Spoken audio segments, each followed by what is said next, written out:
Welcome in, everyone. Thanks for coming out tonight. Excited for another evening of Season 16 Nexus Gaming Series. Tonight we've got a matchup, a friendly rivalry of sorts against Hotstads and Kentucky Fried Falstad. We are in the third week here of Div East. Div D East, thank you. And tonight we're going to be having a best of 3.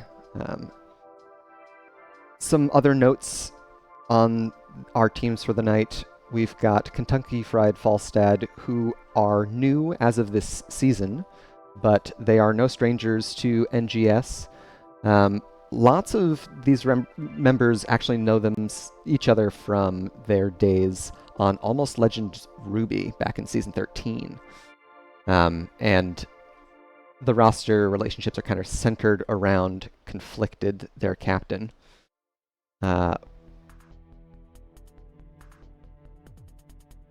And on the other side, Hotstads, they had a strong showing in the regular season last season, finishing in 2nd place in Div D East.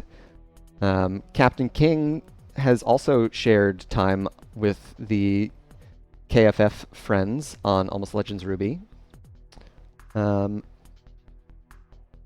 Most of the Hotstads roster, King, Codename Zero, Rat-Based Toad, and Elial were all together last season, and the core of the roster has actually been together since Season 14. So lots of good synergy, I'm sure we'll see. And it looks like they've got a little more experience across the roster than on the side of Kentucky Fried Falstad. Let's take a look at our standings thus far this season. See where these two teams sit. And Kentucky Fried Falstad are off to a hot start. They have secured dominations in all of their matches thus far. So a new team, but no strangers to victory thus far, which is pretty exciting. You always love to see a team succeed when they first start out. Take an opportunity here just to say thank you everyone for dropping in to watch, and thank you for the follows. It's always great to have NGS community members come out and support these teams. I know they are excited to have you all watching, as they are excited to play with one another. And it's something that it seems they do a fair amount. In the coin flip lobby, talking with KFF and Hotstad's captains, they are all friends for quite a while now, and they've played a lot of Storm League together, and so it's kind of a friendly rivalry of sorts tonight, which is always lots of fun. It looks like we've just got 1 or 2 stragglers getting into the lobby. So, in the meantime, let's take a look at our map draft. For Game 1, we're going to be headed to Infernal Shrines, selected by Kentucky Fried Falstad. Division D East is a round-robin division, and so there was no actual coin flip. The home team, Hotstads, just automatically win the coin flip and opted for first pick. And as we can see, we have map bans on Braxis, Volskaya, Dragonshire, and Tomb of the Spider Queen. So no exciting solo lane point duels, neither team that interested in the fight to the death that Braxis and Dragonshire bring. And of course, it's a classic. Infernal Shrines is the most played map in NGS across divisions because we all love it. I, as a Hogger player, in particular love it because you spin and you win, and that's always fun. So we'll see if we have a similar excitement from our two teams.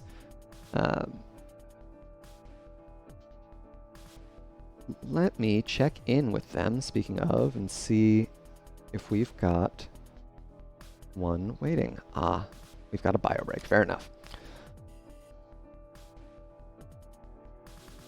Hotstads, thus far this season, have not had quite as hot a start as Kentucky Fried Falstad, but a fun little tidbit is that they have only participated in dominations.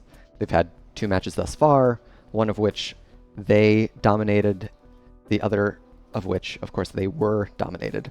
So the standings implications for tonight are unlikely to vault Hotstads over Kentucky Fried Falstad. I believe that's mathematically impossible. But a domination here would continue both teams' unbeaten dominations streak. On my old team, of course, we had an inside joke that we never, ever, ever, ever had a 2-game series. Which, honestly, playing more HOTS is never bad in my mind. But I know that some people prefer to win all 3 points and get first place, all the bragging rights. I can respect it. I'm just here to play the game. I think we can all relate. All of us playing this artisanal game at this point in its life. Another fun little tidbit about these two teams is that we've got a little bit of roster trading going on. Crogdon, playing for Kentucky Fried Falstad this season, spent a season with Hotstads for Season 15.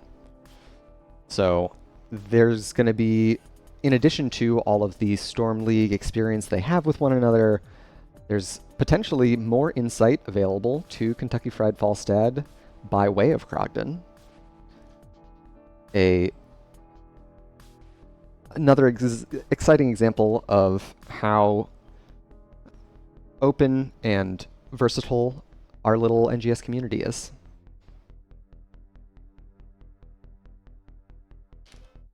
I'll drop the caster ready in the chat for them to let them know that we are all excited to get the game going here. And we should be starting this draft very soon for our Game 1 on Infernal Shrines.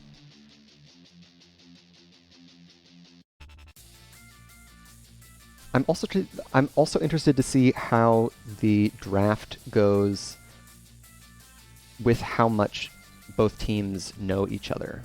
I'll be interested to see how that influences their picks and bans. So let's get into it. Let's see who the victor is going to be.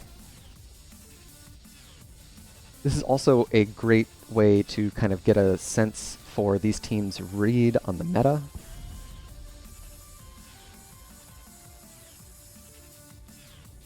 If I'm on the side of Hotstads, I of course am interested in narrowing as many S-tier picks to 1 as possible, leaving multiple strong picks up from first pick potentially gives the second pick team an advantage. So we're starting off with a Stukov ban, followed immediately by a Muradin ban. Confidence in knowing their enemy's hero pool. I like to see it. The Stukov, of course, offering great point control with his silence. No surprise to see that ban on Infernal Shrines. The Muradin ban strikes me as a little bit more of a targeted player ban. And we can see the Hogger ban come out. If your team doesn't have a Hogger player and you're on Infernal Shrines, it's an easy ban. And a Johanna ban. Another strong tank for the map. being able to group up Anduin. Anduin first pick, a really standard, sturdy, jack-of-all-trades healer with perhaps one of the best cleanses in the game in the way of Leap of Faith. Responding back with a Brightwing pick, and we'll see what they grab second here. Perhaps some Shrine Clear in this first rotation. I'm gonna go with Sylvanas. Not necessarily the best hero on the Shrine, but able to amplify successful Punisher captures with her Black Arrows trait. Also just another really good general first pick hero. And we can see a Leoric. There's a good bit of Shrine Clear. Good old Bone King. Mop in tow. And a Nubarak. So the front line of Falstad's has been revealed. And see what our next ban is here. I'd look to ban perhaps, well, they know the team a little bit, so they have a good idea of what DPS they might pick. So we see a Tassadar ban. A safe pick for the map, able to steal away Shrine minions. Lots of wave clear as well. Not surprising to see that ban. And Force Wall, of course, with how many narrow chokes exist on Infernal Shrines. An excellent pickup for the map. Not surprising to see Kentucky Fried Falstad ban that one away. And Hotstad's interested in getting rid of the global threat, dropping Falstad in their third ban. 2 picks now over to Kentucky Fried Falstad. They're going to need to secure some front line, I would think, at least in a traditional comp. Sonya, excellent. Another Bruiser, and Jaina. Lots of burst damage available to Jaina. Sonya, another great Bruiser for the Shrine, being able to heal up off of all of the heroes and all of the minions. Last 2 picks now from Hotstad's. How are they going to finish out this draft? Still need both damage dealers, so they're pretty flexible here. Nazebo Vala. Interesting. Banking on the game going late, it would seem. Nazebo really waiting to level 20 to become an absolute terror, and Vala, of course, scaling quite well throughout the game, no matter her build. And at level 20, Farfight Quiver is a ridiculous talent. It's so overpowered, guys. I don't like it as a frontliner. I don't like to be clicked on a lot. Last pick, Blaze. Surprising to see Blaze go so late in the draft. He being such a strong hero in my mind. But not surprising to see him picked up. And so let's take a look at these drafts as we load into the game here. With Leoric, Anubarak, not the most sturdy front line on the side of Hotstad's, but that's probably not going to be so bad into the Sylvanas. The Jaina may prove challenging for Leoric, on the other hand. Vala and Nazebo able to trade pretty well with both DPS and the front line of KFF. So we'll see how the map shakes out. Really pumped for this first map between Hotstad's and Kentucky Fried Falstad. We'll see if Kentucky Fried Falstad is able to keep their win streak alive. No map losses thus far in Season 16. So the burden is on them a bit. And also, Hotstad's may, with their knowledge of Kentucky Fried Falstad's players and their strong showing last season, we may be in for a reversal of KFF's fortune. Let's see how it looks. over here on the left side, we've got Hotstads. Kakarot playing Vala, Rat-based Toad playing Anduin, Botu playing Leoric, Codename Zero on Anubarak, and King playing Nazeebo. And to the right, in red, we've got Kentucky Fried Falstad, Honey Badger playing Blaze, Krogdon on Jaina, Conflicted on Sonya, Magic Turtle playing the Brightwing, and Silverbell on Sylvanas. As we get into it, we can see we are stacking Q on Vala, that Hungering Arrow, Puncturing Arrow build. Blaze looking for globes with the new habits at 1, and we can see up in top Kentucky Fried Falstad doing a quick little Sylvanas play, a classic. Unable to sniff it out early, Hotstads are going to lose this tower, but Silverbell may have stayed a little too long. Right-wing shift is not going to be enough to save him, and both heroes go down as a result. 2-for-1 trade. Not such a bad trade to trade a tower for 2 kills. You can check on the experience, and it looks like it's a pretty positive experience trade, to say the least. Not to mention the momentum that it gives you. 5 seconds before the 1 minute mark. 1 minute, of course, significant because it's when we'll see all of our camps on the map spawn, and it'll give us insight on how Hotstads and Kentucky Fried Falstad want to play this macro game. Rotational advantage now over to Hotstads, and we can see Krogdon getting a cheeky spell onto Kakarot, thinking his team's a little bit closer, and the Q from Magic Turtle able to secure it. First blood for our red team, 3rd kill in the game, of course. Vala a little too far out to behold Jaina's power. And, of course, Brightwing is a murderer. Her favorite thing is to kill. Bottom camp with that kill, easily secured by Kentucky Fried Falstad. And we'll see what our teams look to do with level 4s in their hands. It seems like we've got Hotstads clearing bot lane, which is going to give Kentucky Fried Falstad a little bit of a lead on a macro level getting this camp. They may be able to threaten an invade onto the Khazra of Hotstads.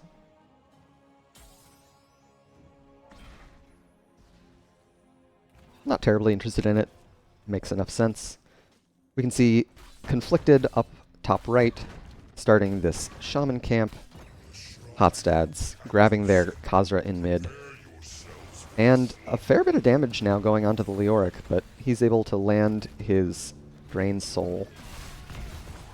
Silverbell eating a stun, unable to grab the follow-up, is Codename Zero. So relatively even experience now. It looks like Honey Badger is thinking about bot lane. Both he and Krogdon need those globes, so they're going a little bit late to the objective to grab those up.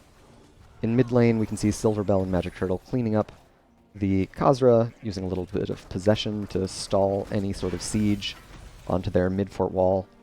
And no one cares about this Arcane Shrine. Conflicted and Botu duking it out up top. And the early camp grab is going to be a little bit of a disappointment on the side of Kentucky Fried Falstad. Red team really would have liked to have the vision advantage that the camp provides. In bot lane, we can see King, Magic Turtle, and Honey Badger happy to keep soaking it out. And it looks like Hotstads have zero interest in contesting this top objective. As I say that, of course, they're making their way up, but it's a big lead, 23 skeletons on the side of Kentucky Fried Falstad. Lots of damage now onto Conflicted, but the Brightwing shift is able to save him. No problem there. Let's see if blue team is able to get in on the objective now. Stuns onto Magic Turtle in the zombie wall, but with 35 to 5, this is a foregone conclusion. First Punisher going over to Kentucky Fried Falstad, and the Arcane Punisher does plenty of siege damage. So we'll see how much they get done here. Successfully baiting the Punisher over the wall, and luckily enough for Kentucky Fried Falstad, it's in the lane that they got to cheese. And this is where the Sylvanas Black Arrow's value comes in. The fort taking so much damage. A 4-man stun from John Cena. Kakarot eating so much of his aggression. And it's going to be a first fort with the first objective. Not a common outcome. Codename Zero trying to stall the rotation of Kentucky Fried Falstad. Perhaps looking to collapse onto Botu, but he's out without a trace. Conflicted also able to gate away before the Leoric gets there, and onto the bot camp immediately. Really heads up rotation here. Perhaps splitting across the map to grab both camps a little greedy, but the slow rotation from Hotstads means that they're going to grab both easy as you like. And this is okay if you are on the side of Hotstads. You know that you are playing to scale late game. You're looking for Nazeebo to get stacked. You're looking for Vala to get stacked. 2 stacks now on the Puncturing Arrow quest, a little bit slower than I think they'd hoped for. And with level 10s now in the hands of Kentucky Fried Falstad, they're going to use that to steal away this camp, joining as 5. And for their ults, we can see Bunker, Water Elemental, Leap, Blink Heal. I was going to say Phase Shift. That's not it. And Wailing Arrow. 10s just around the corner now on the side of Hotstads. And it looks like we've got Rain of Vengeance, Light Bomb, Entomb, Cocoon. And we'll see what we get out of Nazeebo here. Both teams playing a very patient macro style. Looks like it is going to be that Annihilating Spirit for Nazeebo at 10. And it looks like, yeah, blue team is looking for Conflicted here, but sensing danger with enemies off the map takes a safe rotation. Love to see that Respect of the Vision play.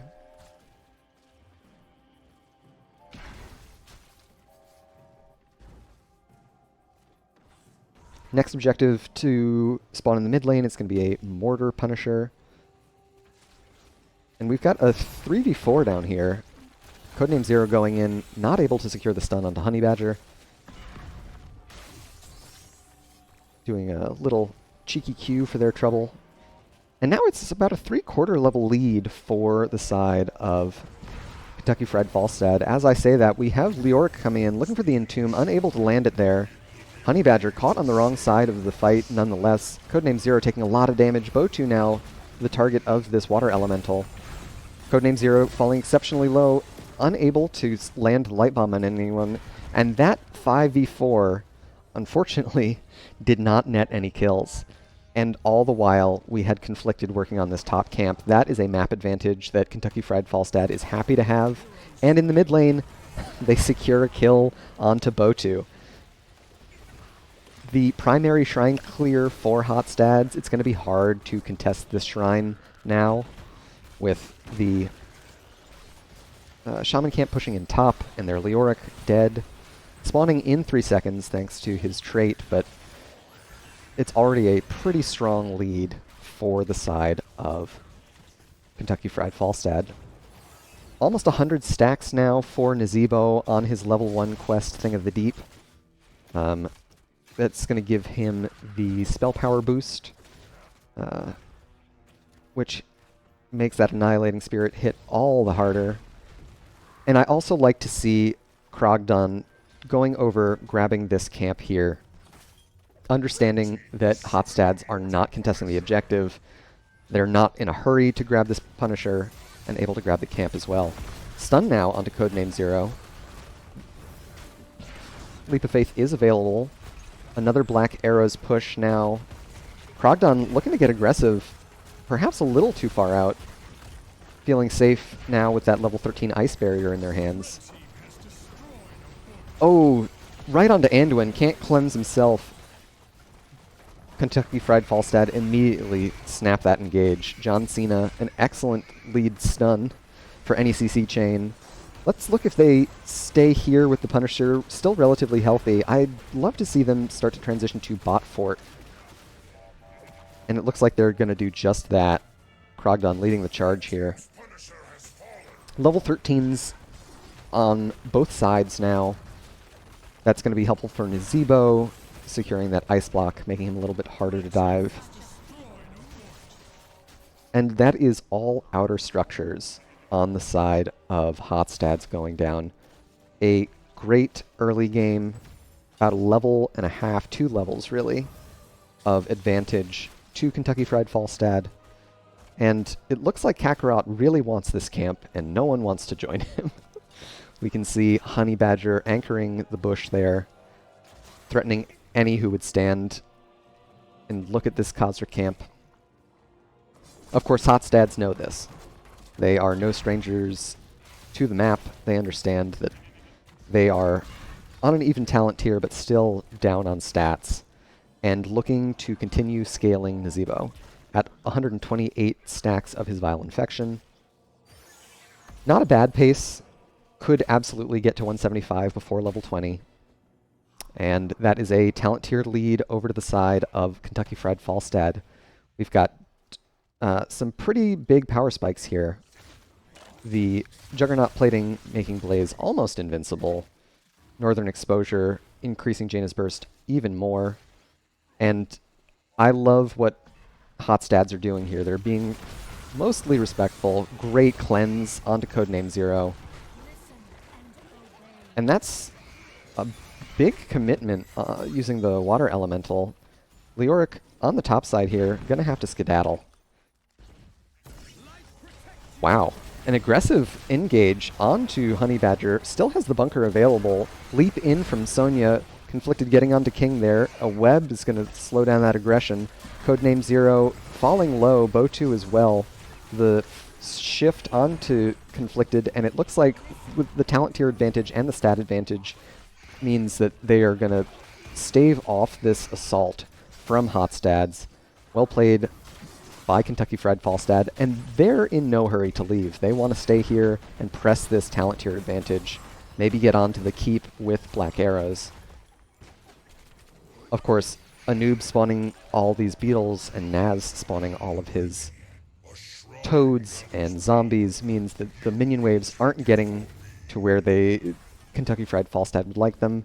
They're going to fall back, grab bot camp, grab mid camp, and importantly, saving the capture for the objective. Looks like Codename Zero is looking to sniff this one out. Krogdon unlikely to die alone. Able to get out. No cocoon available. Still on cooldown from their last fight. And with Brightwing Shift unavailable, that could have been bad, but no big deal.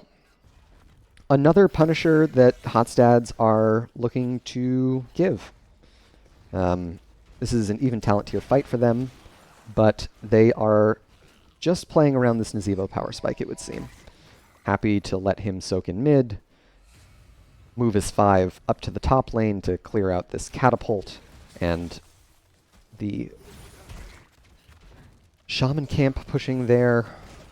And Sonya with all 5 of Hotstads on the map, happy to take a wave in mid. Of course, showing on the map like that means this is a go button for our blue team. Hotstads looking to get into the fight now. But it's too late. Punisher is grabbed, and now it's 5v5 with John Cena. It looks like Codename Zero is going to get out alive. Long stun from Conflicted there. But everyone is able to get out alive. Frozen Punisher, of course, a very powerful objective, able to lock down these structures, much like the Black Arrow's trait. A 3-person stun from John Cena. And it looks like we are able to get most of the Punisher down before the front wall goes down. That's great if you're on the side of Hotstads. John Cena jumps again onto Codename Zero. Looks for a stun in onto Honey Badger. And Bo2 gets a big entomb onto 2. Here comes the bunker. Oh, big stun from Blaze, looking for the codename 0 kill. John Cena comes in to clean it up. That's 3 kills. Perhaps looking to end with this objective is our red team. Kentucky Fried Falstad kind of in the lead this whole game. Our Hotstad's unable to get to that level 20 power spike that they were hoping for. Blaze falling so low, but Conflicted is on the core and healthy. They're not willing to back up yet. The core is starting to fall. Kakarot and King doing what they can, but with another catapult coming in, it's going to be a heroic effort if blue team stalls it there, and that's going to be it. Game 1 in the books. Victory for Kentucky Fried Falstad. GG and well played to them.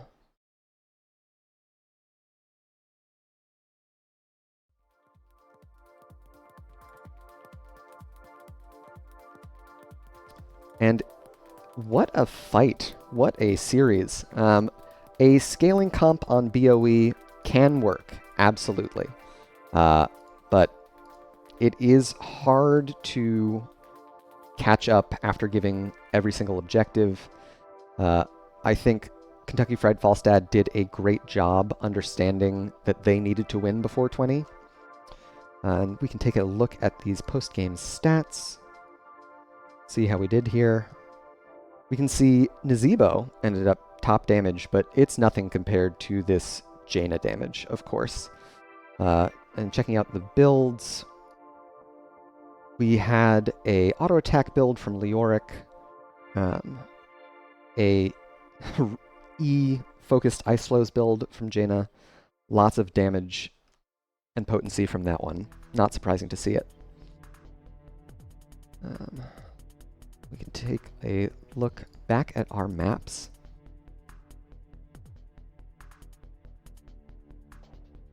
And welcome in to everyone who I didn't get to see beforehand. Spazzo! Spazzo's here. Spazzo is the genius developer behind the Observer UI that I am making. It's great for casting. It's great for replay watching.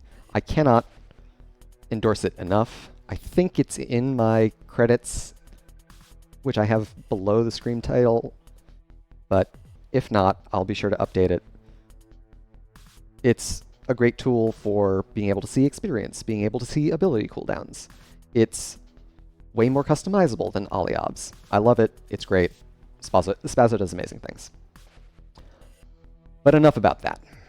Let's talk about Game 1.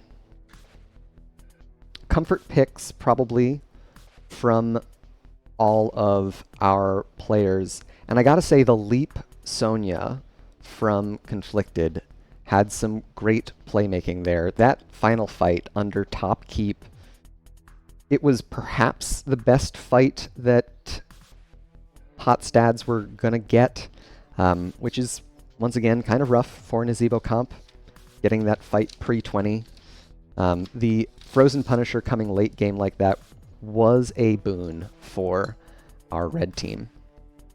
But the bunker, being able to save that for the Entomb was really heads-up play from Honey Badger. And looking for the counter-engage with the leap from Conflicted was clean, to say the least. And of course, Silverbell always ready to follow up with the Wailing Arrow.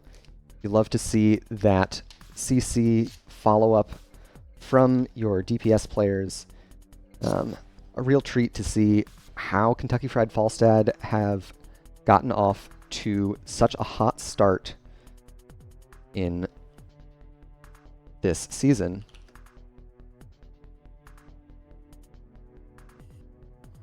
And it looks like we have a lobby, so I'll hop in there and get the info on where we're going and who picked the map. Bloody Drapes, welcome in, cheering on Hotstads. Looking for a Game 3. I agree. A Game 3 would be best. We want to see more bots. We enjoy the video game. It's why we're all here. It looks like we are going to Battlefield of Eternity for Map 2. Map selected by Hotstads. Or like a hot start, says no arms anymore. Boo. Boo this man. This is a terrible joke. I will give you points for it, though. I love it.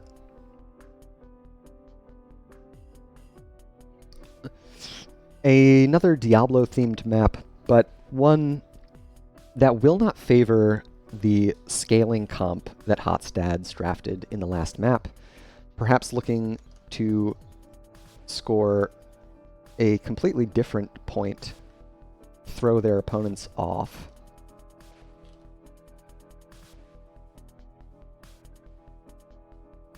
I would say that Kentucky Fried Falstad's comp from Infernal Shrines could probably work on BOE as well. So I'll be interested to see how much variation we get out of them. Early in the season, some teams like to show as little as possible for scouting information. So we'll see how the draft shakes out.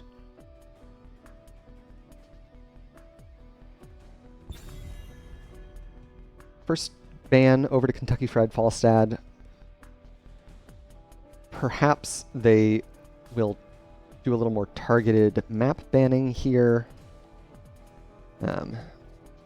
Vala, of course, comes to mind, as always. An excellent race hero, as well as some more poke-oriented, like Hanzo and Li Ming.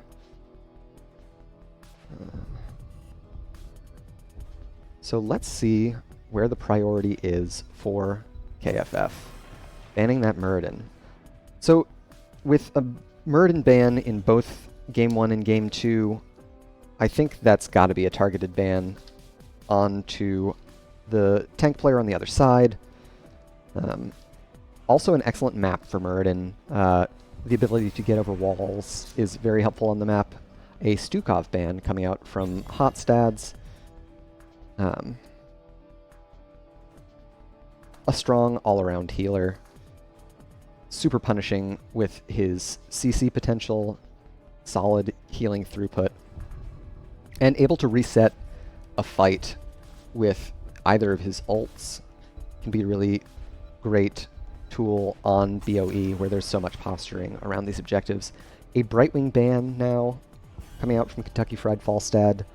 A top-tier healer pick, able to be anywhere in the map within 3 seconds? I don't know how long phase shift takes, I'll be honest. And perhaps most importantly, a point-and-click CC. A slow and silence polymorph is extremely strong. And a Hogger ban now, coming out from Hotstads. So lots of race DPS still up. We'll see if Kentucky Fried Falstad prioritize getting that race. And it looks like Johanna is going to be the first pick. A sturdy tank, no doubt. Not necessarily her most valuable map, because her wave clear is really where she shines, and this is a 2-lane map. Rhaegar and Raynor. Raynor brings that race with his level 1 Exterminator talent. And of course, answered back by an Anduin. And I'd love to see them grab at least one race DPS before this next ban phase. We'll see how Kentucky Fried Falstad choose to do it. Li Ming's up, Hanzo's up, Jaina is up, absolutely. Has a lot of race with her level 7 Ice Fury wand if she opts for that talent, giving you CDR on your Blizzard cooldown. No healer on the side of Kentucky Fried Falstad. We're likely to see a ban on that role from Hotstads. Perhaps a Deckard ban, a little bit more niche. Vala ban, okay. That's fair. Still looking for the race DPS.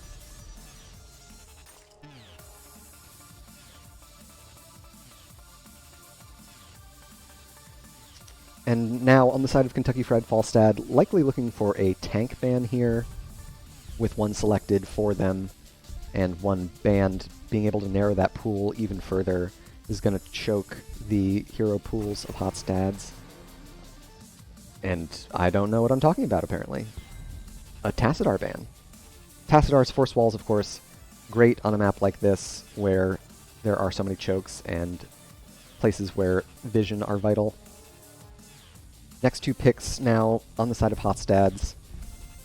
See if they look to grab their second DPS or both of their front line.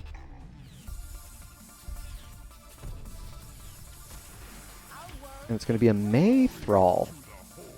Thrall, a interesting pick for the map. I like that they've kept their last pick open. That Thrall could be for the core 4, or it could be for the solo lane. There is a little bit of flexibility there with that hero, so a fun little draft deviation on the side of Hotstads. Last two picks now on the side of Kentucky Fried Falstad. And it's going to be Sonya Junkrat. Sonya, a comfort pick for, and that's a fast Orphea. He knew exactly what he wanted. Okie doke. Let's take a look at these drafts.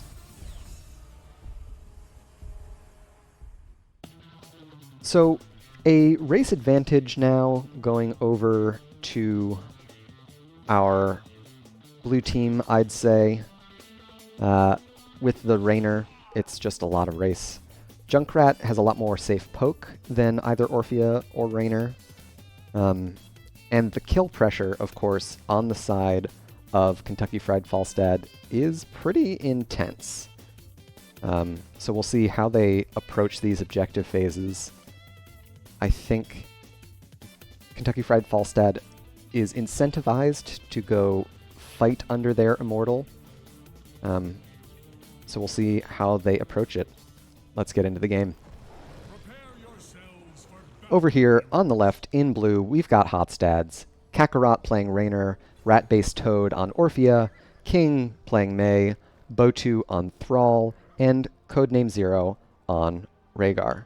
And to the right side of the map in red, we've got Kentucky Fried Falstad, Krogdon playing Junkrat, Conflicted on Sonya, Honey Badger on Johanna, Silverbell playing Jaina, and Magic Turtle playing Anduin. Let's get into it, folks. Checking in on our level 1 talents, we can see that Exterminator from Raynor, it's why you pick him on the map. That 50% more damage to minions, mercenaries, and monsters means that they are able to get a lot of burn onto the enemy Immortal. Krogdon setting up the trap in the bush there. Lots of cautious vision play from both sides.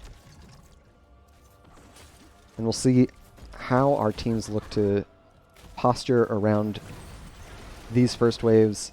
Honey Badger coming up and grabbing the globe for his team.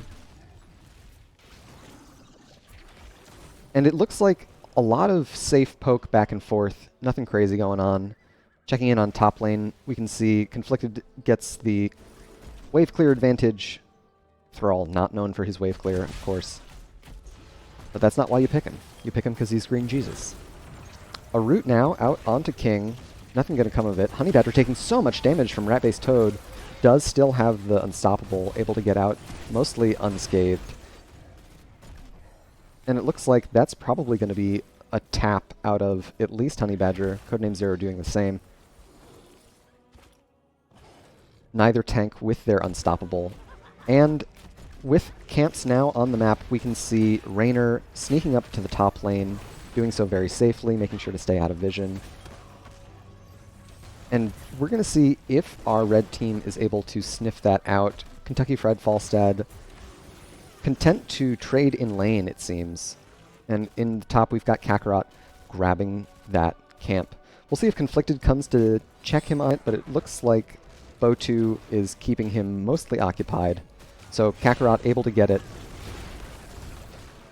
Honey Badger taking a lot of punishment again, but able to make it out alive. That is first camp now going over to the side of Hotstads. A slight experience lead, likely, if we check in on that. And it's just a smidge. And in top, with this camp now, Bo2 is able to get a little bit of relief in the lane. Able to kind of press up onto the Sonya a little bit further. Honey Badger, caught on the wrong side of the fight, still has the Unstoppable, able to escape. Rat-based Toad is doing so much damage to this Johanna. Objectives now spawning on the map, and we can see Silver Bell and Magic Turtle heading to the Shaman camp. Having this camp pushing during the objective is very helpful. It will need to be addressed by your enemies, which is why we see both teams hopping onto them. If left unattended, these camps can take a wall, and if RNG is lucky and or unlucky, I've seen them grab forts, which is nuts. Krogdon now doing what Junkrat excels at, securing vision. The steel trap in the bush on this bottom left side, able to give so much vision. Checking in on our talents, we can see double stun now onto King and Bo2. And this is exactly how we thought Kentucky Fried Falstad would look to play this objective. They do not have as much ability to burn the enemy immortal, so they are looking to defend and look for kills. They do have a great deal of kill pressure with a Jaina. And it looks like Krogdon is going to make their way down. Oh my gosh, Immortal Stun onto Rat-based Toad. That's going to be the first kill. A little bit of an unforced error there. First blood going over to Kentucky Fried Falstad, yes. About even on Immortal HP. We've got Silver Bell doing their best to get that down low. And the rest of Kentucky Fried Falstad doing a good job to zone Hotstads off the objective. Immortals now going to their aggressive racing positions. This is where if your team is able to do more damage to Immortal, the fact that you lost halftime might not matter. And we can see almost even on that race. Hotstads looking to contest the globes a little bit, but nothing serious. Level 7's almost here for both teams. A very tight experience race. But another great start for Kentucky Fried Falstad. Junkrat perhaps looking for a little cheeky boop to get someone out of position over the wall. And the blinds from Johanna are really costing Kakarot a lot of his damage onto the Immortal. They are able to burn it relatively quickly now, but this fort is falling exceptionally low. Another wave coming in now, and they don't have the best siege damage, of course. Jaina now getting iced in. Magic Turtle immediately snatches away with a Leap of Faith. No chance that they want their Jaina to get picked there. Still quite a ways from Ice Block. And we've got a 4v4 now in bot lane. Of course, on the top side we can see Conflicted and Bo2 duking it out. And this is why Green Thrall is a menace. We'll see how they look to do it. I think this is going to be a solo kill from Bo2. No, Conflicted is well aware of their limits, able to get out with that sliver of HP. Of course, all the while, we've had our two Core 4 groups duking it out, posturing around this camp. Great area denial from King on that Mei. And it looks like with two showing top, they're able to secure the kill on Thrall, but it's an easy camp grab for Hotstads. I think you're very happy with that trade if you're Kentucky Fried Falstad. The experience from the hero kill, I think, is definitely better than that of the camp. And clearing this camp is not going to be a problem. Krogdon getting cheeky with a couple Junkrat Qs, whittling down the remainder of that fort's HP. Objective spawning now. It looks like they are going to start in aggressive race positions. So with that race advantage we talked about on the side of Hotstads, we'll see if they're able to get a lead here. This is where their comp should excel. And it looks like Kentucky Fried Falstad not even interested.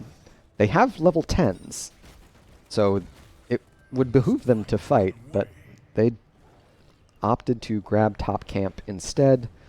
Speaking of our heroic abilities, we've got Riptire, Leap, Blessed Shield, Water Elemental, Light Bomb, and on the other side for Hot Stads, we've got Hyperion, Eternal Feast, Ice Wall, Sundering, and Ancestral Healing. Sundering, of course, excellent for a flanking playstyle from Thrall, and it looks like we can see all of Hot Stads coming up to help their offlaner clear this wave, and a bush gank now on the side. Ooh, here comes... Wow. I was really expecting a Blessed Shield out of Honey Badger there, but I suppose with some of their damage down in bot lane, they didn't think it was prudent to take the fight. Botu going in, eating the leap, but a timely cleanse and Ancestral get them out to safety. Great play from Rat-Based Toad, or Codename Zero rather. Lots of health bars falling low. Johanna going in with a Light Bomb, lands onto 2, Botu falling so low, and that's going to be Thrall first to go down in the fight. King, an excellent boop now from Krogdon, is able to secure another kill onto Mei. Still more Immortal HP on the side of Hot Stads, but that won't last long with Krogdon conflicted and Silverbell getting down to burn this HP away. We'll see if Hot Stads are able to get in and do a little more damage, and they're able to scrape it a little bit more, reduce the shielding that the Immortal has, kind of lessening the push potential, and of course all the while the objective has been happening. We did lose the bot lane fort on the side of Hot Stads. Got a full level lead in their hands, half level away from level 13. And with good ranged race, this Immortal's shield does not last terribly long. Of course, we've got Conflicted working on getting that level 13 in bot lane, forcing a rotation down from Thrall. Half HP on the Immortal, potentially going to take the fort before they're gone. Kakarot trying to push them off with a Hyperion. And here comes Conflicted in from the flank. A big leap in, completely stuffed by the ice wall. A great save on the side of King. That ice wall really shutting down the aggression. Kentucky Fried Falstad had an excellent engage from Conflicted, but King was able to save his team with well-placed CC. Well played to him. Still a level lead, though, on the side of Kentucky Fried Falstad. They are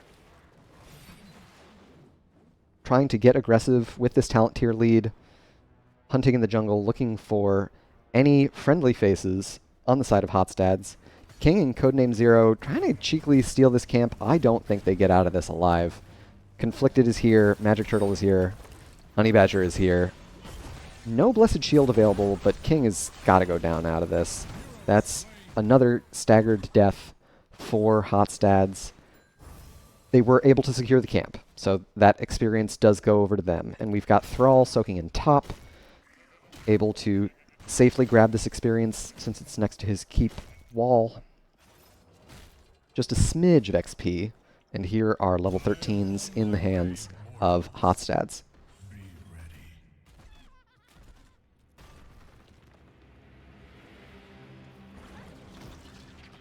Rat-Based Toad checking for Honey Badger, knowing that they hadn't seen any member of Kentucky Fried Falstad in a while. Love to see that sort of heads-up vision play.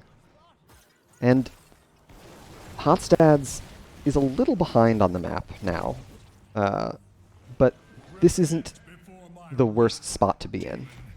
They've got a little bit of time before top keep wall starts taking damage. They have a camp in bot lane to help mitigate the catapult pressure there. They are a little bit more on a timer because the catapult pressure in both lanes will eventually hurt them. And we can see Kentucky Fried Falstad not hesitating to clear up the lanes. Not getting much aggression out of Hotstads. They don't have very many good catch tools with Mei as the main tank. She doesn't have the most decisive CC, so I can understand why it's difficult for them to take this engagement, but taking a fight for Kentucky Fried Falstad gets level 16 is definitely in their interest, a half level away from the next talent tier for the red team. King getting really close, able to land an Ice Wall onto Conflicted. Honey Badger now kind of alone, still has the Unstoppable, able to get out alive. Ults are flying. No one's dying. And the lanes are getting really rough for our blue team. With no Ice Wall now, it'll be interesting to see how they look to get the engage. A Icing able to save Rat-based Toad primarily. Another leap in, followed by the Riptire. Ancestral comes out. Johanna's the first to fall. And that kill, first one going over to the side of Hotstads, very important. Codename Zero, using the Purge offensively onto Krogdan, who is able to concussion mine themselves to safety. Not a bad play. Love to see that aggression. When you're behind like this, if you're able to get another kill for free, I can definitely understand trying to even out the experience there. And a boon of a Immortal spawn on the side of Hotstads, frankly. Not having to chase out down a talent tier is really in their interest. Still a level away, a little bit more, in fact, from their level 16 talents. But KFF not interested in contesting the globes of the Immortal. Of course, there's no vision available of our red team, so Blessed Shield comes out, great engage, followed up by the Light Bomb, onto 2, leap in from Conflicted, Eternal Feast grabs a Sonya kill, so it's 1 for 1, and it looks like blue team is getting aggressive here. Bite in from Codename Zero. Are they able to find any more? Slows onto Silverbell, able to secure the cleanse. Well played by Magic Turtle there. Still has 1 charge of Leap of Faith available, thanks to their level 16 talent, Glyph of Faith. And Immortal only at half HP, but still doing a lot of damage, and we're seeing the Slush Ball level 4 talent from Mei. We have Sylvanas at home, is how I've always thought of that. Of course, being able to even out the catapult pressure is great for Hotstads. They're on even talent tiers now. They would have loved to gotten a little bit more push with Raynor available to them, but not a bad play, and evening up the map state. We have Blessed Shield, Light Bomb up again. Looks like Kentucky Fried Falstad is trying to take advantage of it, but Hotstads are able to scoot away unharmed. And this is kind of a mid to late game stalemate that you will often see on Battlefield of Eternity. Our red team doesn't want to increase their distance to safety too far from their forts, so they're unwilling to soak deep. Our blue team, knowing that if they die, they could lose a keep, doesn't want to be out on the map either. We've got Silverbell and Conflicted grabbing the Khazra camp, with Hotstad securing their Shaman camp, which importantly means the Shaman camp will not be available during the objective phase. Immortals just now announced we're going to have a much better timed mercenary camp on the side of Kentucky Fried Falstad. Maybe Hotstads has sniffed out that they are split up, but no dice. It does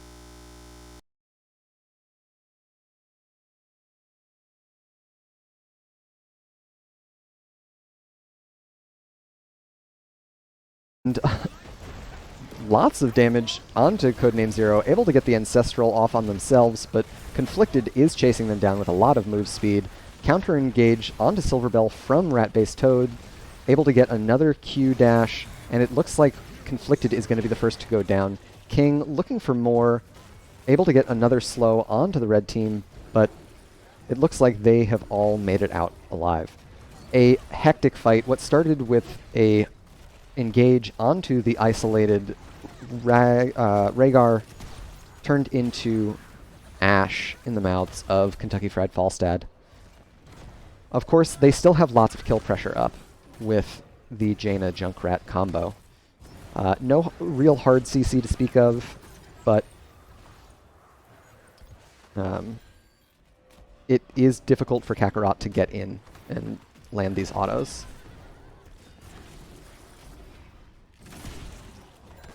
Would love to see, yeah, all that long-range poke from Orphea. We can see Hotstads kind of grouping up, but no trigger pull on the side of Kentucky Fried Falstad.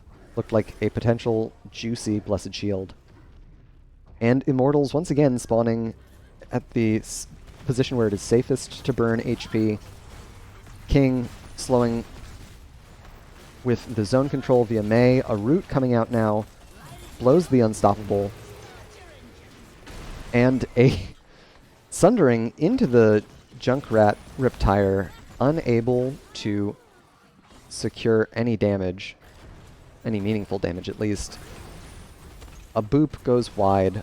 Conflicted finds King on the bot side of the fight, and Kakarot drops the Hyperion, looking to get any safe damage they can onto this Immortal. And one Rat-based Toad gets leapt, and that's all she wrote. Huge damage from Jaina. Light Bomb now out onto Codename Zero. No mana in his hands. And that's going to be the Anduin to fall, in fact. A scrappy fight, no doubt. Kakarot still playing very safely. Only 1,000 HP left on this red team Immortal. Trading 1 for 1. Of course, losing your healer makes it very hard to fight on the side of KFF. So, Bo2 looking for all the poke that they can with their Q. One more auto attack. One more snowball. And that's all she wrote. Of course, level 20 is in the hands of our red team. We've got the Indestructible from Johanna. A great survivability power spike for them. Cannonballs increasing the damage and splash of Junkrat's Q and auto.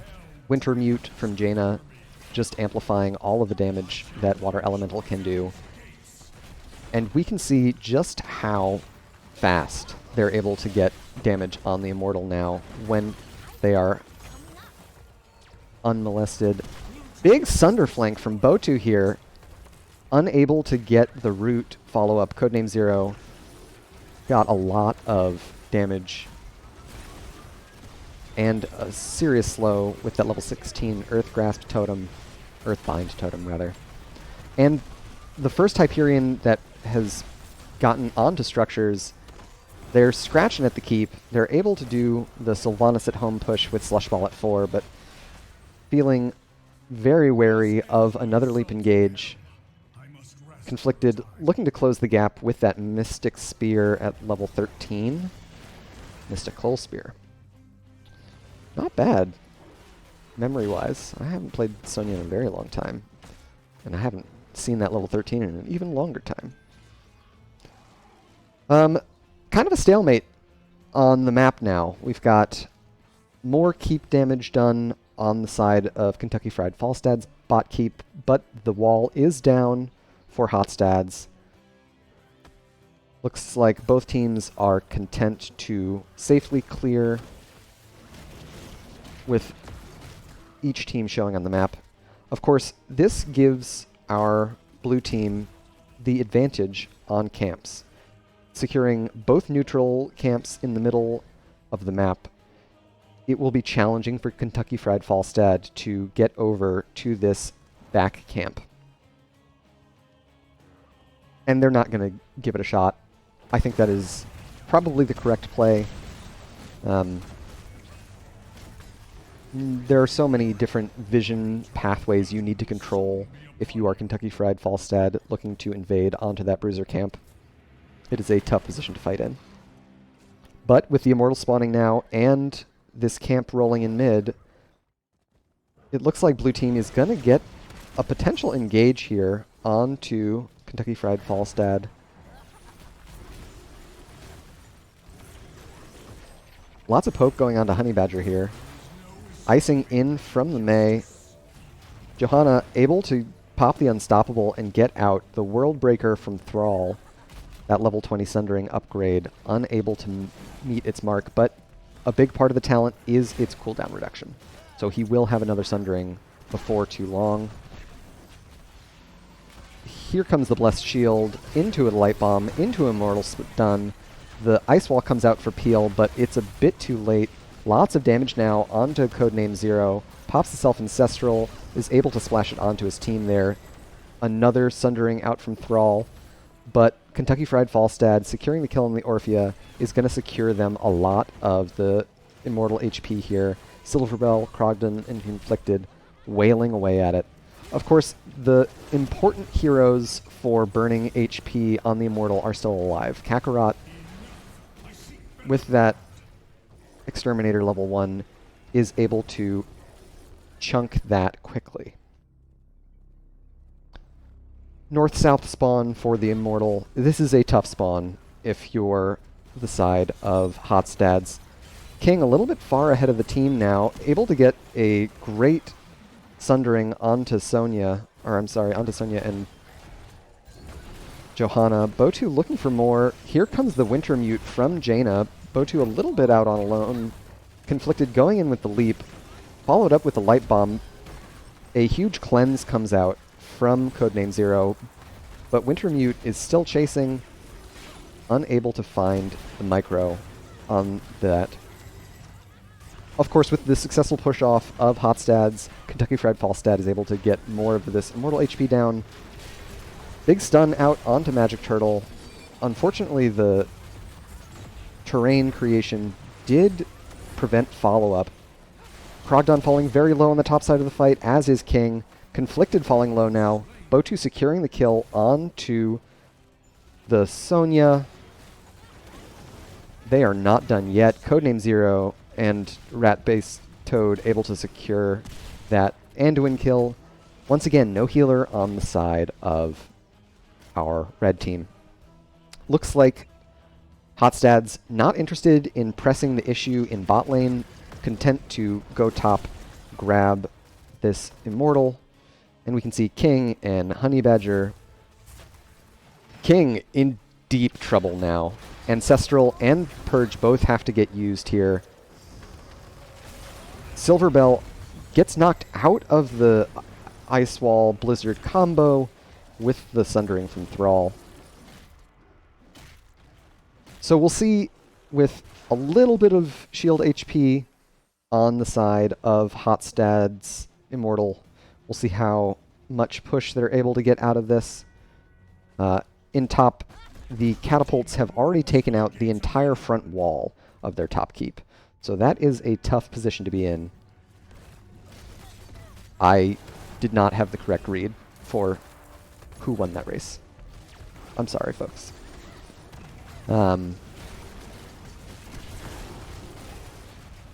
Okay, charging down bot lane, trying to buy themselves as much breathing room as possible is Kentucky Fried Falstad, and securing this bot camp.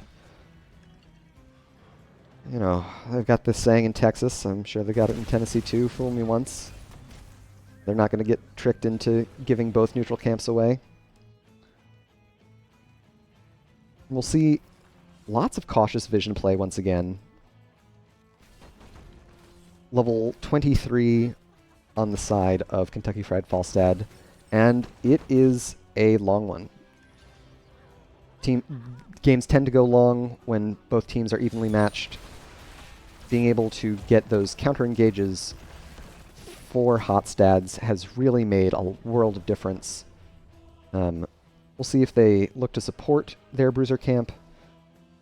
They are disinterested, and so both teams kind of rotating as safely as possible, checking the bushes, getting the minion clear, resetting the map to neutral.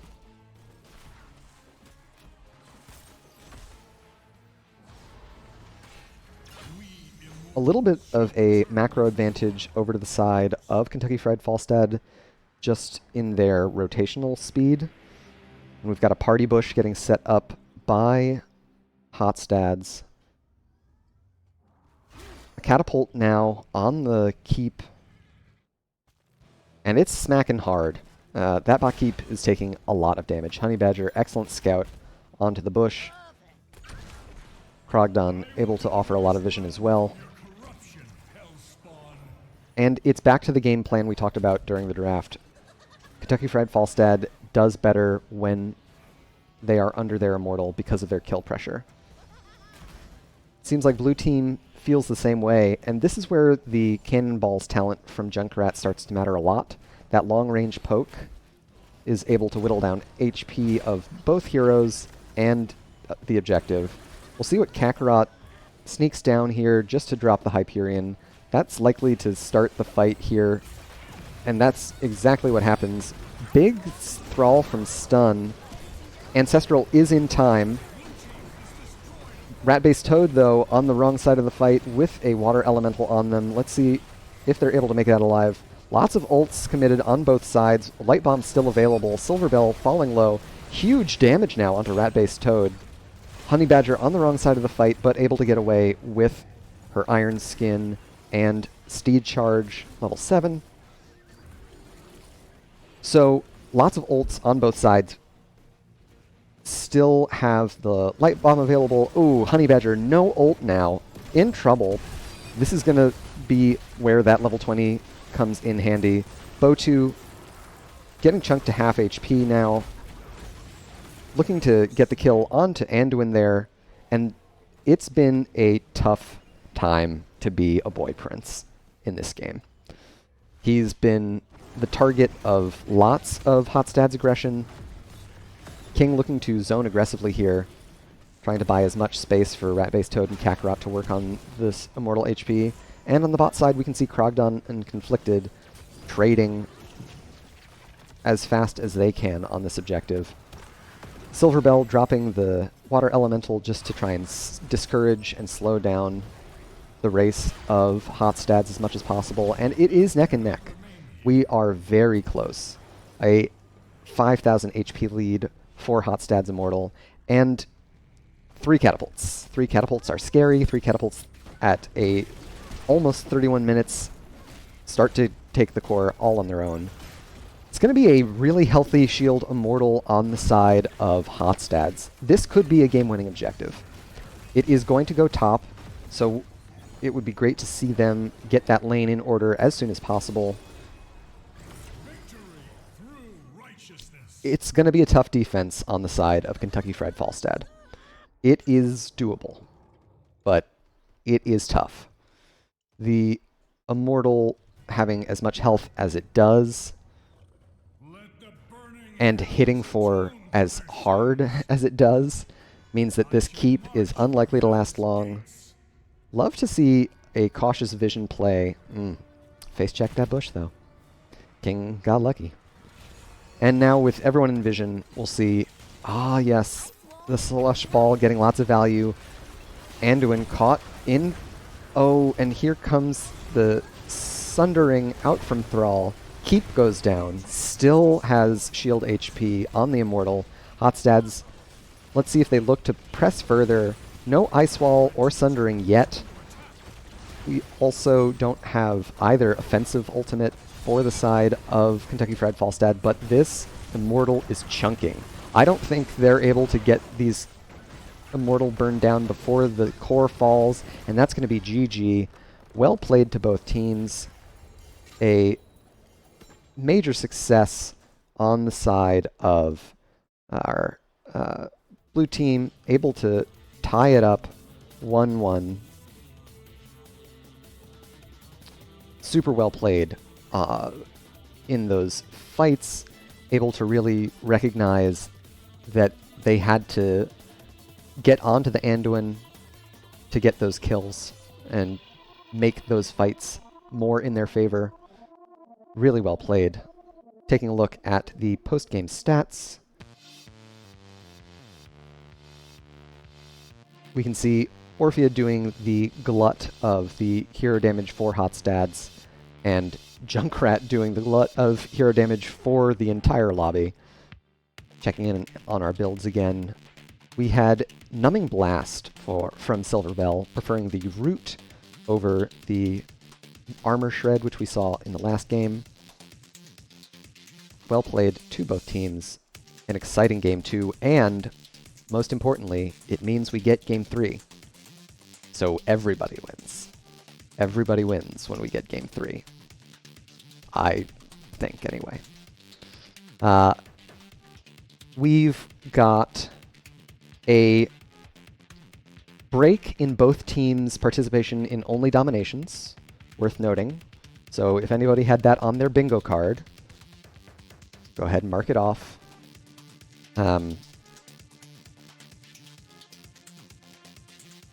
Interested to see where our teams go for this next map. Gonna grab a little bit of water.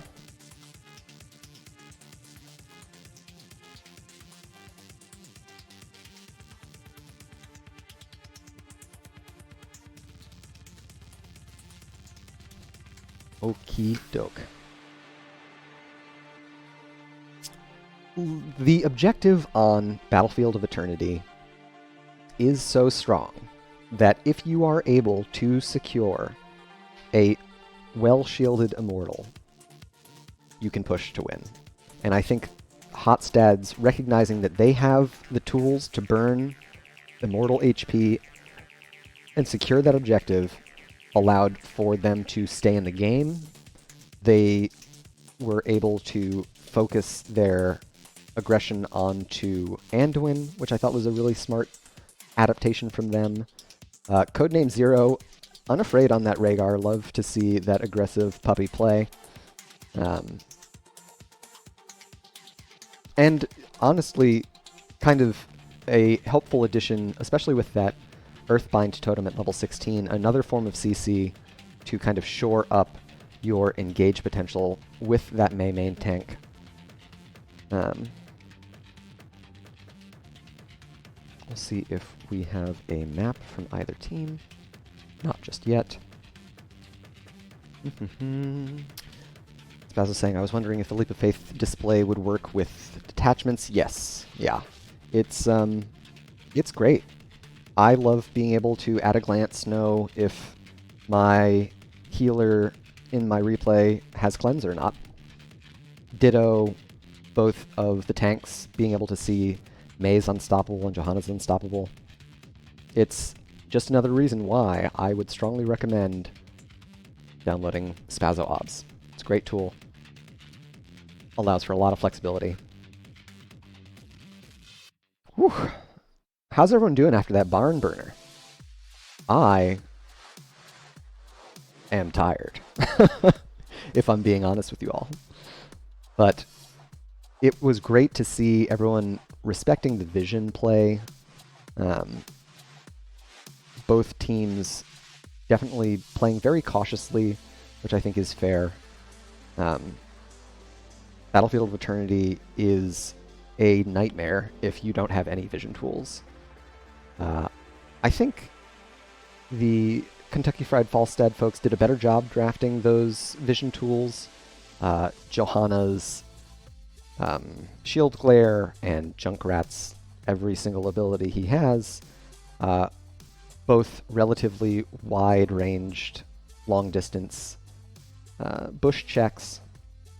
But of course, going Q-build on Mei was an interesting adaptation, both able to amplify the push that Hotstads got out of their Immortals, and giving Mei a second charge of her Snowball and CDR on her Snowball means she's able to check bushes. Once again, it's all about vision. It's all about vision. No persistent vision tools available on the side of Hotstads, of course, in the same way that Concussion Mine from Junkrat is. And it looks like we've got another lobby. Let's see where we are headed to.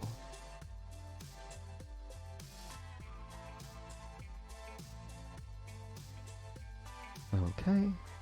It looks like we are headed to Alterac Pass for our next game. Check in on who picked it there.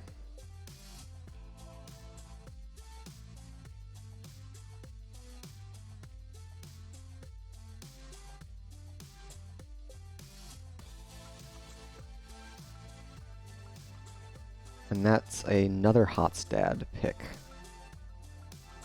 So both teams prioritizing first pick, I think that makes a lot of sense in this meta.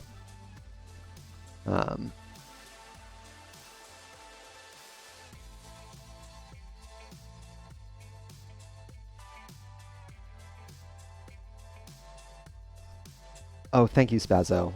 That visual glitch, I think, is the only one that I've noticed. The Johanna portrait bug. And I only just noticed that. So I'm excited to download the replay file. I'm sorry, the overlay.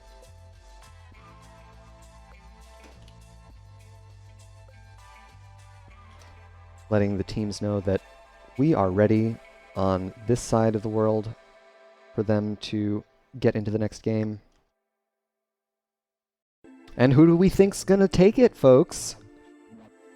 Do Kentucky Fried Falstad have what it takes to continue their undefeated season? Or are Hotstads gonna be the ones to break the streak? This, of course, will not get Hotstads ahead of Kentucky Fried Falstad in the standings, but it will give them a much-needed boost. They, of course, finished in second place at the end of the regular season in Season 15, so we know that this is a strong team. And they're showing it tonight. Of course, Kentucky Fried Falstad, no slouches themselves. They could keep the undefeated dream alive. But let me know out there in chat what you think. Root for your favorites. Preferably do not jeer at your least favorite.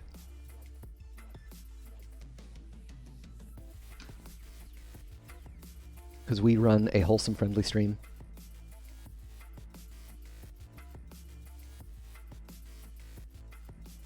Checking in here. Looks like a few of our players have child aggro, which I think a lot of folks are familiar with.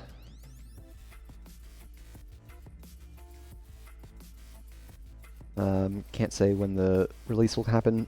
That's fine, Spazzo. I think I'm one of the only people who is such a big Spazzo Ob stan, but I love it so much. So thank you again for producing such a quality tool. I think that's one of the things that's best about not just the NGS community, but the HOTS community at large. All of the tools and all of the passion that people have, or all of the tools that have come out of the passion that people have poured into this game, into this scene. My ability to bring a pretty decent, semi-decent, I'll let you all decide, broadcast is all off the backs of all of the great people who have put in the time to make all of the tools. I've got credits below the stream, as well as there's a command for the bot in chat if you want to check out any of the artists, programmers, etc.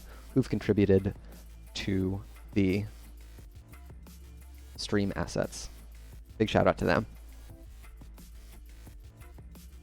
And it looks like we are getting into it now. Our third map of this Barn Burner series, Alterac Pass. Let's see how our teams fare. Can Kentucky Fried Falstad keep the undefeated dream alive? Will Hotstads get another win for their season and shut down the dream run? It's all going to be told here on Alterac. First ban, going over to Kentucky Fried Falstad, likely to see another Muradin ban, if I had to predict. They haven't wanted to give that hero over to Hotstads in either of the first 2 games. And it looks like a Brightwing first ban. An excellent hero. The global of significant value on a big map like Alterac Pass. And a Stukov ban from Hotstads. Once again, feels like a targeted ban onto Kentucky Fried Falstad. I believe Stukov has been in their bans for each of these 3 games. Definitely don't want to give that over to our friends with the Fried Griffins. Second ban now could be the Muradin. They might choose something a little more map-oriented. It's going to be the May ban. Respect ban onto the May. Very fun to get that sort of respect from your opponent. You gotta feel good about that on the side of Hotstads. Last ban here could be something more map-specific once again. It could be your Anubarax, your Hoggers. Sylvanas is very strong on the map. Kentucky Fried Falstad's namesake, another good hero for both. And it's going to be that Hogger ban. Hotstads, knowing that someone on Kentucky Fried Falstad will play it, don't want that camp-taking menace available to them. First pick now, their priority for the map. Anubarax is still up, able to spawn beetles to choose the objective. Not sure if it's a first pick. It's going to be a first pick Anduin. A solid choice from Magic Turtle. We saw them perform very well on it last game. Lots of great Leap of Faiths and Light Bombs. So unsurprising to see them go back to that comfort pick. And the response from Hotstads. They finally get to play their Muradin. And Rhaegar again. I'm excited to see this Muradin that has been banned in the first 2 games. It's got to be pretty crazy. Johanna now the pick for Kentucky Fried Falstad. Johanna and Anduin, a solid pairing, and Sylvanas. A great pick for the map, as I mentioned earlier.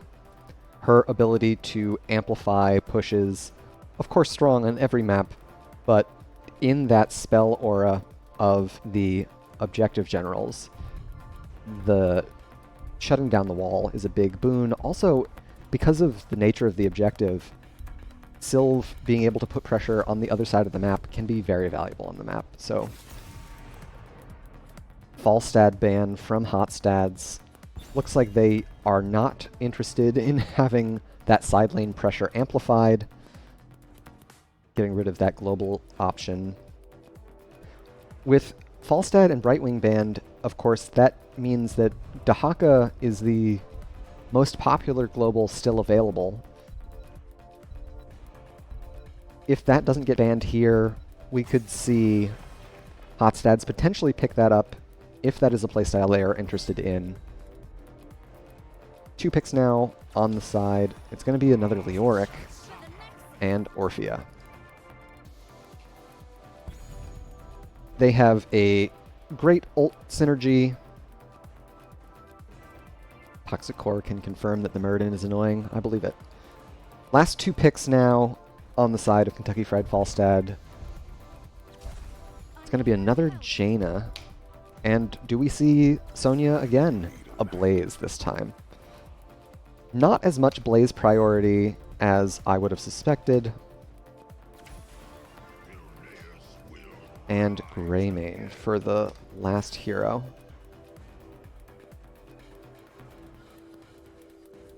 So this is an exciting next draft. We've got no serious objective cheese capability on either side. it looks like it's going to be a knockdown, drag-out fight. Both teams with a fair bit of burst. Both teams with a very survivable front line. The Blaze pick offering the potential for bunker, I think, does give a slight edge over to Kentucky Fried Falstad. Said the Blaze one trick. But I think that if the Leoric Orphea ult combos are on point, it can be a very potent combo for Hotstads. And of course, this is the first game where we have the Muradin, which was a priority ban for much of the game. Let's see how it goes, folks. Game number 3, Kakarot for Hotstads playing Greymane, Rat-based Toad on Orphea, King playing Muradin, Botu on Leoric, and Codename Zero once again on the Rhaegar. And to the right, in red, we've got Kentucky Fried Falstad, Krogden on Jaina, Conflicted on Blaze, Magic Turtle on Anduin, Honeybadger on Johanna, and Silverbell on Sylvanas. Let's get into it. Taking a look at our level 1 talents, we've got a Perfect Storm for Muradin, looking to stack those auto attacks, and Globes of Interest for Jaina. Hotstads not interested in seeing another bit of Silverbell Sylvanas cheese. They spread out, making sure that no lane is completely unattended. But of course, that's going to give a big clear advantage to Kentucky Fried Falstad on this first mid-wave. A rotational advantage out of lane. And we're going to see all 4 come down to perhaps threaten Kakarot. But his team definitely telling him when the folks went missing. And of course, with 12 seconds before the camp spawns, we can see our red team already sending Krogden and Magic Turtle to start this Hogger camp. Codename Zero and Kakarot do the same. It is of vital importance to get those camps out on this map. The armor shred that they provide is extraordinarily punishing to structures, and perhaps most interestingly, they respawn the fastest out of pretty much any camp in the game at just 90 seconds. King rotating down, looking for Silverbell, unable to find lots of safe play here.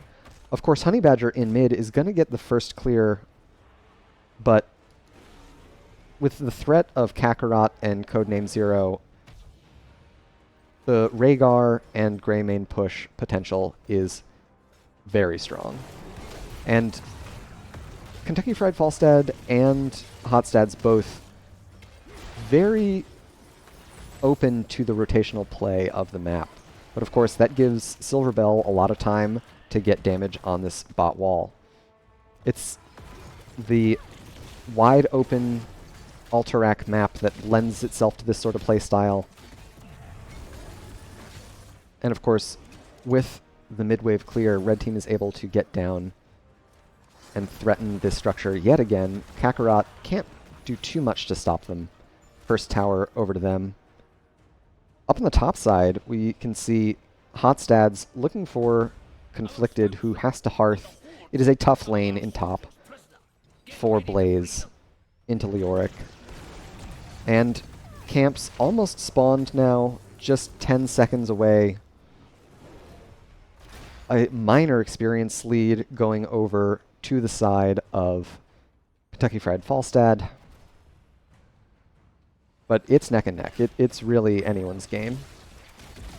Level 7's still a level away, or yeah, that talent tier still a level away.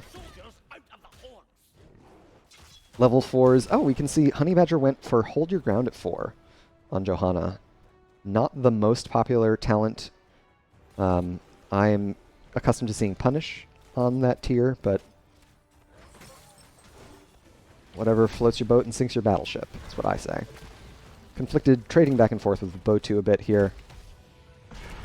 And neither team in a hurry to run to the objective. Something that is a pretty common occurrence on this map. Lots of damage onto Honeybadger now. That minus armor doing so much to make him vulnerable to this Orphea poke. But of course, Krogden is able to get the clear ahead of Kakarot and Rat-based Toad onto these camps. And now Botu is in a bad spot. Honey Badger and Krogdon looking for the rotation, unable to secure it. And in bot lane, we've got King and Silverbell just hanging out together. Muradin does not stop a push very well, so Silverbell is kind of free to do what they please. Kakarot coming in, haunting waves before King CCs, and that's going to be First Blood over to the side of Hotstads. A great rotation, and unfortunately, Kentucky Fried Falstad unable to capitalize on that commitment to bot lane. Level 8s apiece. We've got Suppressive Fire on Blaze, looking to reduce the spell power of the Orphea. And Wizened Duelist on the side of Kakarot on the Greymane. Stun onto Johanna now, able to get out with the Unstoppable, but King's body blocks are mighty. Conflicted coming in from back here, lots of damage getting traded back onto Hotstads, and they are pushed back with 15 seconds of progress made on Objective A, Objective 1, however you want to classify that. And of course it gives them a faster rotation to the Hogger camp. Kakarot starting up their knolls as well.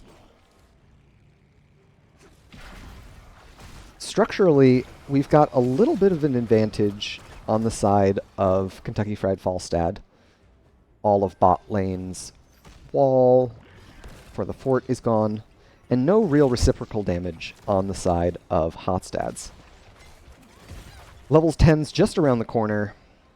That's where we'll see if either team feels like their heroic abilities are vital to a team fight and incentivizes them to step up. Neither team able to take a fight before the other one secured that 10. And that's a great Entomb onto Magic Turtle. Mind Control comes out. There's the Feast follow-up.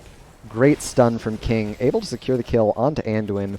Botu coming in from the side, grabbing the Anduin with the Entomb means that he cannot leap of faith himself. You know, it's a great counter to Entomb if you're not the one entombed.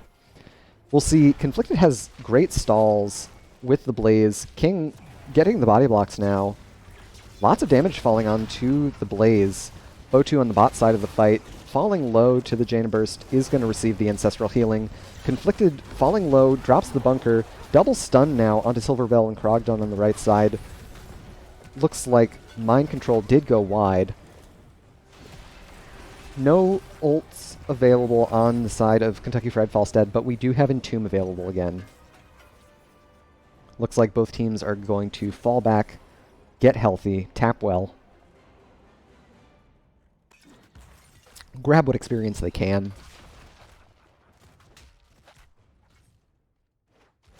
And, of course, with all of these fights happening on KFF's side of the map, they do get more opportunities to grab this mid-camp.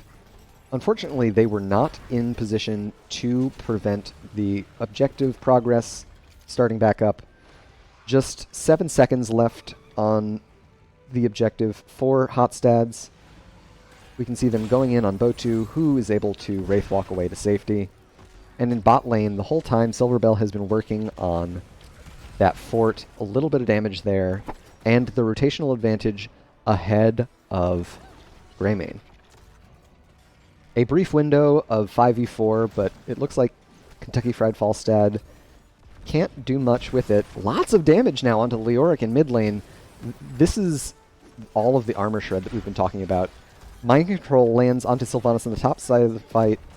Here comes Rat-based Toad, drops the Feast, unable to make anything happen with it. Purge out onto King, gets the Muradin away to safety.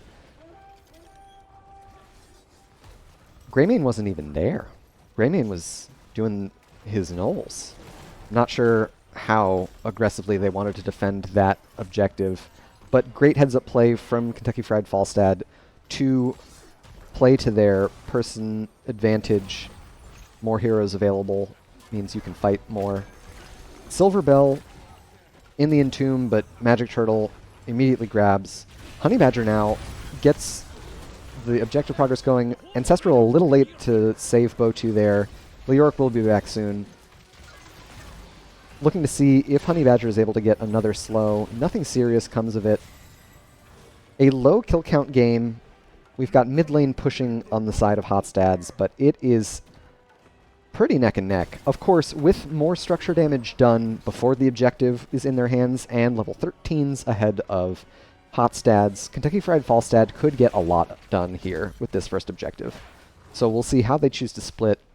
Looks like 4 in mid, really prioritizing eliminating this point of retreat that services both the objectives, both in top and bot.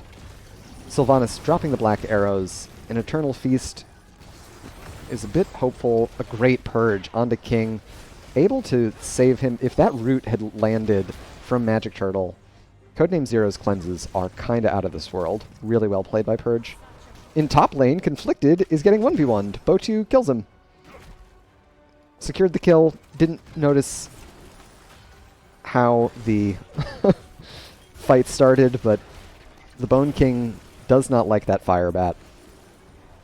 And of course, with level 13, that's only going to get worse. Spectral Leech means that Leoric smacks Blaze all the harder. Of course, cost a lot of structure damage. Top fort, maybe 10% HP. Mid fort, the same. Bot fort still relatively healthy here. Neither team having motioned towards bosses. Hard to say who's got the better boss control. I think Eternal Feast and Entomb are both pretty strong tools in that regard. Bunker and Light Bomb are as well. Hotstad's scouting this boss, seeing if they can't find Kentucky Fried Falstad anywhere. But they show in mid lane, prioritizing the clear on the not sappers, the gnolls. And of course, this has to draw a rotation from Hotstads. They cannot leave that camp and wave unattended. It will secure the fort, given how low it is. Blaze is able to finish off top fort. And a great rotation now. Paying attention to the vision here. Getting the dismount. Honey Badger able to get out just fine with that steed charge again. Experience almost even once again. What experience they lack in hero kills, KFF has made up for in structures. Stun going out onto Johanna forces the Iron Skin. That could be significant for this next objective fight. Krogdon trying to get as much value out of this water elemental as possible, but Hotstad's able to eliminate it. That is a powerful tool, but not an essential tool in Kentucky Fried Falstad's toolbox. King jumping over the wall, lands the double stun onto Silverbell. Go for the throat, able to secure the kill. Blessed Shield a little late for the peel. Rat-based Toad getting damage now onto Honey Badger as well. Of course, in mid lane, we've got Conflicted working on that mid fort. So it's not a trade for nothing. And we do have a fair bit of objective stall with Johanna, her Shield Glare, as well as Holy Hammers. Unable to get to the stall in time, however. So this starts our objective progress for Hotstads. Level 16s on both sides. And Conflicted is not coming, to be clear. Conflicted is killing structures. This is my favorite thing to do. This is why we play the video game. Taking advantage as much as possible of Hotstad's heavy commitment to the bot lane. Leoric heading back to deal with him now. We'll see how this 4v4 at the objective turns out. Honey Badger walking forward into Codename. Mind Control goes out onto King. Pops the Avatar, but too little too late. 2 kills go over to the side of KFF. Blaze, almost dead. Doesn't have Bunker. Trying to draw as many resources away from Hotstads as possible, and that's what made our Kentucky Fried Falstad fight so strong there. So an objective going over to the side of Hotstads, but they aren't necessarily able to get that much done with it, with two of their heroes waiting to respawn. Bo2 able to escape the worst of Krogdun's onslaught with that Wraithwalk. So, let's see. What did Hotstad's objectives net them? Front wall and top. A little bit of damage on mid-fort. That fight loss after the objective was a risky... The fight was risky for Kentucky Fried Falstad to take, because if it had gone south for them, they would be up against the objective and down players. Conflicted and Silverbell now working on this top camp, or top boss rather, and King starting up the bottom with the rest of Hotstads. A level away from our Storm talents for Kentucky Fried Falstad. Honey Badger mostly posturing, trying to make it take as long as possible, trying to slow rotations. That's the big thing that Johanna is doing there. We have backs now, none interrupted. Well, Bo2's, but that's not such a risk. Level 20's almost here, and with Sylvanas available, and level 20s in their hand, and a full HP boss, I would love to see Kentucky Fried Falstad guarantee this keep. Conflicted, poking with the oil and Q, getting a big stun onto 2, followed up by the boss stun. Mind Control goes wide. Lots of ults flying now. Conflicted, big stun, drops the bunker. Ancestral Healing lands. Still no level 20s on the side of Hotstads. Codename Zero almost dead here. Conflicted doesn't get the stun, but does get the kill. That is Silverbell finishing it up. They have let bot boss go, but it is not going to secure this bot keep. I think that was a really good trade, forcing that level 20 fight under their boss. A great macro call from Kentucky Fried Falstad. Leoric will be back sooner than your average hero. He will be up in time to contest this objective, and level 20s likely to be secured on this top wave, as well as this Augur camp. So we'll see how Hotstads approaches. Level 20 Entomb is a big tool for them, as is Eldritch Conduit for Orphea, being able to stack up that spell damage. Johanna's indestructible, of course, making her a far less appetizing target. And Red Team prioritizing the lane here is going to give a little bit of objective progress over to Hotstads. Slows, footsie, lots of cautious play. These teams' patience is admirable in this late game. And of course, Kentucky Fried Falstad have an advantage on the map. Their lanes push harder with the catapult minions, and they've got a fort push, or mid-keep in danger of the Khazra camp. Stuns onto Johanna, rewind used by the Muradin. There's Joe D. Silence now onto the Krogdun. Mind Control lands from Silverbell onto Bo2. Able to get in range of the Ancestral. Rat-based Toad taking a lot of damage here. And that's going to be first one to go down is Leoric, but answering back is Kakarot on the Greymane. Super low is the front line. Krogdun falling low too, but that's a lot of damage from Jaina, holy cow. Honey Badger looking for the kill here and able to secure it. That is a 5-hero wipe. That's going to be a push to core if I ever saw one. No heroes on the side of Hotstads up to secure this. And a large wave with a little bit of armor shred left in it. Kind of hedging their bets a little questionable, frankly. Would love to see Anduin with Silverbell and Honey Badger here. Looking for the Entomb, secures it.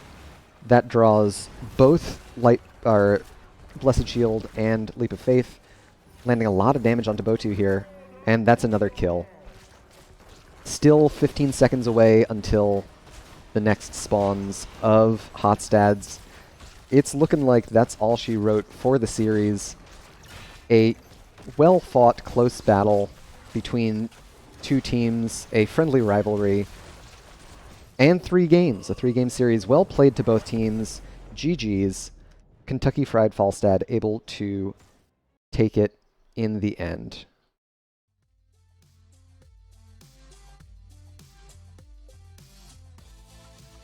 Well played to both teams. Lots of great patient vision play, I think, is one of my biggest takeaways from this series. Taking a look over at the stats for the game.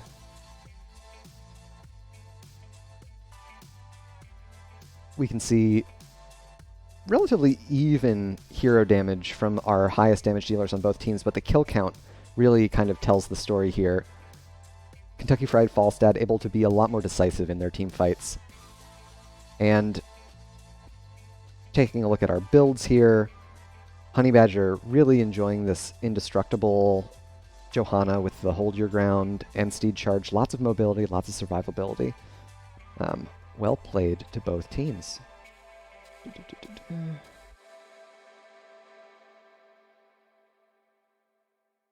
Let's see if I can't get a hold of someone for an interview. It'd be plenty fun to get someone in here.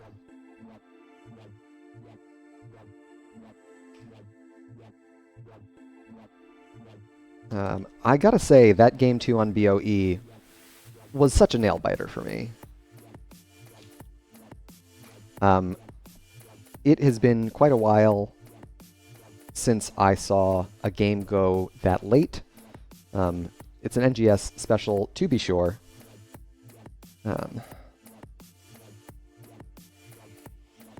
But in the end, Kentucky Fried Falstad, although they could not secure the win on Battlefield of Eternity, they are able to keep their undefeated streak going. So they look to be the top of their div. Well played to them. And it looks like we will have an interview. So let me find them. We can head over there. Hello, hello. Great, great. Unlucky. Well played to you. You guys remain undefeated. How's that feel? Okay, okay, one more. You got it. Little lobby hopping.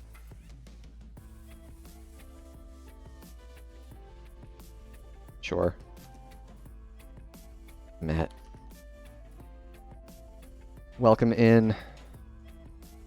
I was just saying to Conflicted that this preserves the streak of undefeated games. How does that feel for you two?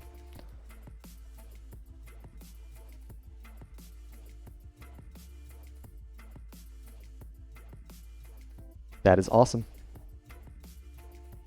This is your first... That's fair. This is your first map loss of the season.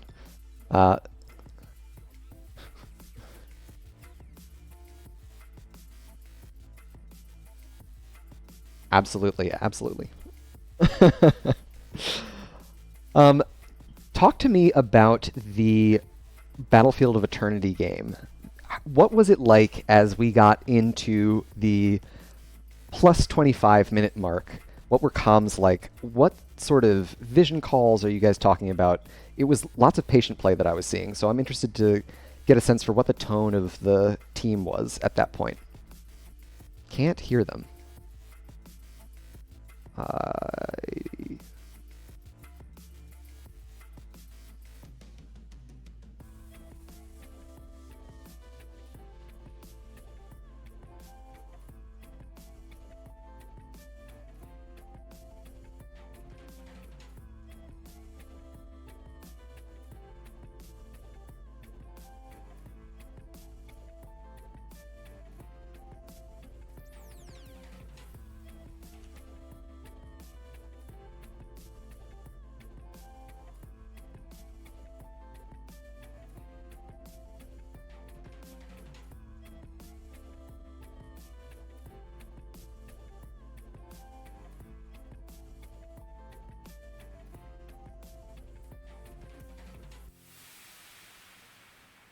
Mm-hmm. Definitely. From the Hotstads. Yeah. Yeah, I was gonna say Really, Hotstads did a good job of staying off map in that BOE game. It was really like scary to walk around in those bushes, knowing that Boteo's thrall could be like lurking. Oh yeah, especially post 20 with that world breaker asundering every 30 seconds. It's definitely scary. They did a good job of zoning out our damage. Definitely. Yes, indeed. Well, the Alterac game, a lot more convincingly one-sided. Is that a map that you guys feel comfortable on? I saw a lot of great split pushing from Silverbell on the Sylvanas. Is this kind of a strategy that you guys are comfortable running? I mean, without giving away too much strategy. Yeah, we're pretty comfortable on bigger maps in general, whether it's Alterac or another one, but not necessarily. Like we had a game plan for that one, but Excellent. it's not necessarily Alterac specific. Gotcha. Well, I think that's going to be about it from me. I once again flubbed my audio settings, so unfortunately, a lot of your eloquent answers were just for me. No worries. We only got the latter half of the interview out to the audience. But now that they can hear you, do you guys have any shout-outs that you want to give before we sign off? I'll just shout out you for casting it. Always appreciate the caster coming in and doing work. That makes everything great. Thank you very much. Thank you for casting, yeah. Awesome. Yeah, thank you. Of course. Happy to. Also, I'd like to shout out to Boteo's mom for always supporting me. And no, I'm just kidding. Love the friendly rivalry banter. All right. Thank you so much, everyone. Well played. GG's. GG's. We'll see you later, Sam. GG. And that's going to do it for us on the stream. A great 3-game series. Kentucky Fried Falstad able to take it in the end.